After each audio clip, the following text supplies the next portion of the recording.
capability of those blades to cut something bad. Those blades are spinning 25,000 RPM. Really fast. So these blades are worse than the, like, are they somewhat stronger, faster than the static ones? Yeah. Yes, absolutely. Oh, yeah.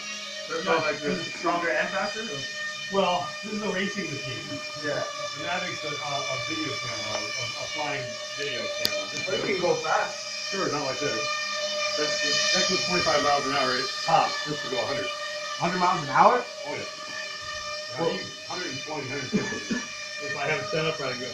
Same frame, different motor, different battery, I go 150 miles an hour. Well, how does it, so the blades on the Mavic are just not that?